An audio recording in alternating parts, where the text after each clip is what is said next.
Hello guys! Magluluto nga pala ako ng ginisang ampalaya with fish. Ito nga po pala ang ulam ko ngayong gabi. Pinrito ko nga muna ang isda at habang nagpiprito ko ng isda, hinanda ko muna ang ampalaya. Hiniwa ko na nga sa gitna ang ampalaya para naman masimulan ko ng tanggalan ng mga buto.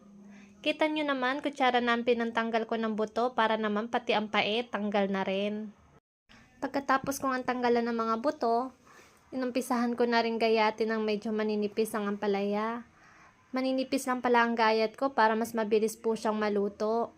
Hindi naman po masarap ang ampalaya kung makapal ang gayat natin. Pero konting ingat lang po sa paggayat, baka po pati ang daliri natin madamay natin sa paggayat. Char! Halos matatapos na nga po ako sa paggagayat ng ampalaya, kaya naman naghanda na rin po ako ng bawang at sibuyas. Dahil mahal nga po ang bawang, 5 piraso lang po ang ginamit ko. Binalatan ko na nga po ang bawang at pagkatapos ginayat-gayat ko na rin po.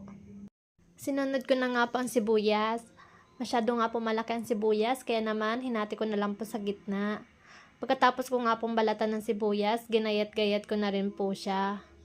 Pagkatapos ko nga palang gayatin ng ampalaya, bawang at sibuyas, inumpisahan ko na rin hugasan ng ampalaya.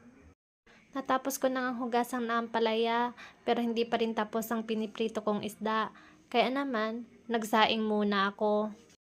Tapos na nga po ako magsalang ng sinaing.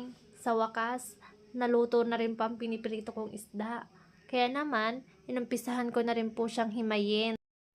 Pagkatapos ko nga po maghimay ng isda, isinalang ko naman po ang kawali. Nilagyan ko nga po pala ng kaunting mantika at pinainit. Nung mainit na po ang mantika, nilagay ko na po ang bawang. Gusto ko nga po pala sa bawang ay sunog. Yun po kasi ang turo sa akin ng mama ko para mas mabango. Kaya naman, inantay ko masunog-sunog muna ang bawang bago ko ilagay ang sibuyas. Pagkatapos nga po ng sibuyas, isinunod ko naman po ang hinimay kong isda.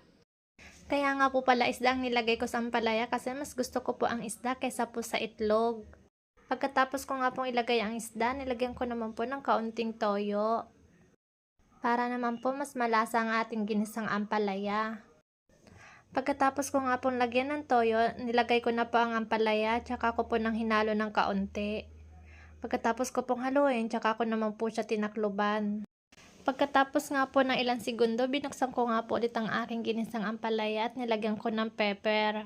Pagkatapos ko po lagyan ng pepper, nilagyan ko po siya ng magic sarap para mas lalong pinasarap. Pagkatapos ko nga po siyang lagyan ng magic sarap, hinalo ko po siya ulit ng kaunti hanggang maging okay na po siya. Hanggang dito na lang po ang aking video. Thank you for watching.